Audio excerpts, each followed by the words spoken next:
রাজধানীর Motijheel metro rail স্টেশনের নিচে একটি ছাতার ভেতর থেকে শক্তিশালী ইম্প্রোভাইজড এক্সপ্লোসিভ ডিভাইস বা পাইপ বোমা উদ্ধার করে নিরাপদে নিষ্ক্রিয় করেছে ঢাকা মহানগর পুলিশের বিশেষায়িত বোমা নিষ্ক্রিয়করণ দল।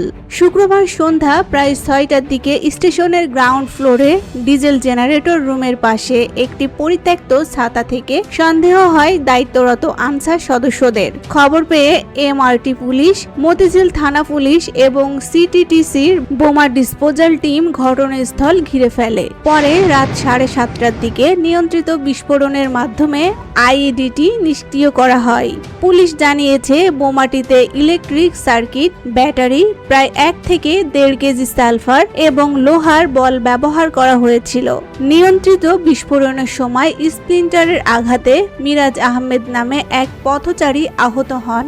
এ ঘটনায় কারা জড়িত তা জানতে সিসিটিভি ফুটেজ বিশ্লেষণ করে তদন্ত চলছে।